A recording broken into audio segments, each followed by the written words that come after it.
Consolidação das leis do trabalho. Título e introdução. Art. 1º. Esta consolidação estatui as normas que regulam as relações individuais e coletivas de trabalho, nela previstas. Art. 2º. Considera-se empregador a empresa, individual ou coletiva, que, assumindo os riscos da atividade econômica, admite, assalaria e dirige a prestação pessoal de serviço. Primeiro, equiparam-se ao empregador, para os efeitos exclusivos da relação de emprego, os profissionais liberais, as instituições de beneficência, as associações recreativas ou outras instituições sem fins lucrativos, que admitirem trabalhadores como empregados.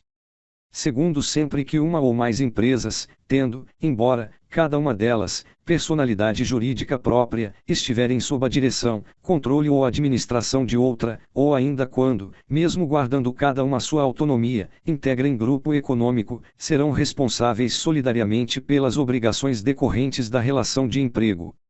Terceiro, não caracteriza grupo econômico a mera identidade de sócios, sendo necessárias, para a configuração do grupo, a demonstração do interesse integrado, a efetiva comunhão de interesses e a atuação conjunta das empresas dele integrantes.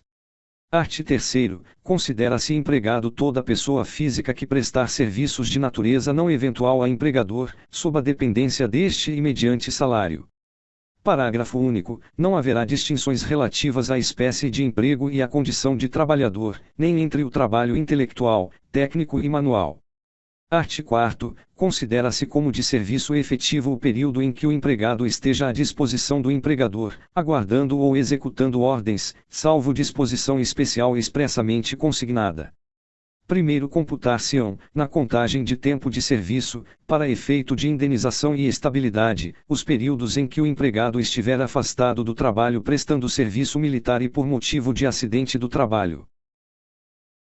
Segundo, por não se considerar tempo à disposição do empregador, não será computado como período extraordinário o que exceder a jornada normal, ainda que ultrapasse o limite de 5 minutos previsto no primeiro do art. 58 desta consolidação, quando o empregado, por escolha própria, buscar proteção pessoal, em caso de insegurança nas vias públicas ou más condições climáticas, bem como adentrar ou permanecer nas dependências da empresa para exercer atividades particulares, entre outras.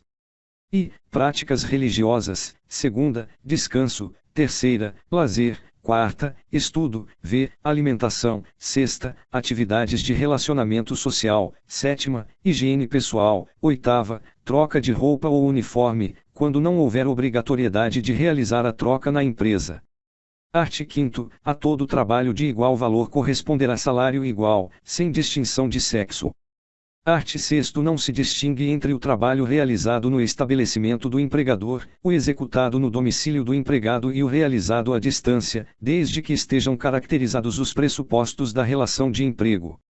Parágrafo único. Os meios telemáticos e informatizados de comando, controle e supervisão se equiparão, para fins de subordinação jurídica, aos meios pessoais e diretos de comando, controle e supervisão do trabalho alheio.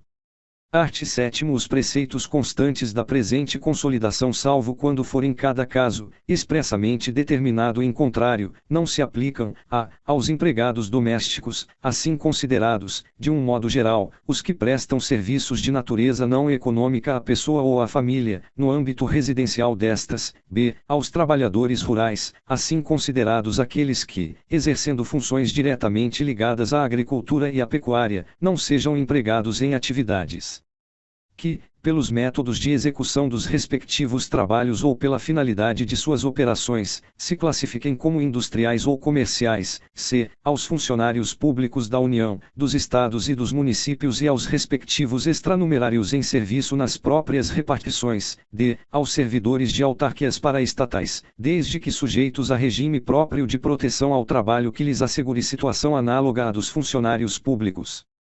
I. F. As atividades de direção e assessoramento nos órgãos, institutos e fundações dos partidos, assim definidas em normas internas de organização partidária.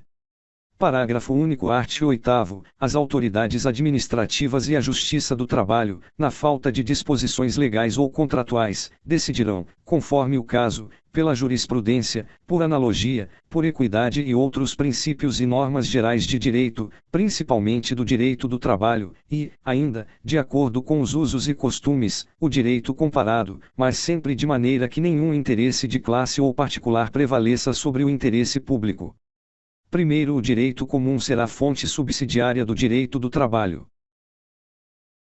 Segundo, súmulas e outros enunciados de jurisprudência editados pelo Tribunal Superior do Trabalho e pelos Tribunais Regionais do Trabalho não poderão restringir direitos legalmente previstos nem criar obrigações que não estejam previstas em lei. Terceiro, no exame de convenção coletiva ou acordo coletivo de trabalho, a Justiça do Trabalho analisará exclusivamente a conformidade dos elementos essenciais do negócio jurídico, respeitado o disposto no art. 104 da Lei nº 10.406, de 10 de janeiro de 2002, Código Civil, e balizará sua atuação pelo princípio da intervenção mínima na autonomia da vontade coletiva.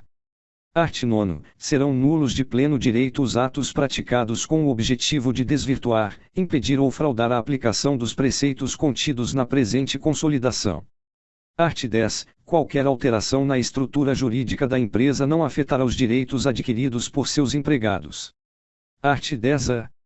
O sócio retirante responde subsidiariamente pelas obrigações trabalhistas da sociedade relativas ao período em que figurou como sócio, somente em ações ajuizadas até 2 anos depois de averbada a modificação do contrato, observada a seguinte ordem de preferência, e, a empresa devedora, segunda, os sócios atuais, e terceira, os sócios retirantes.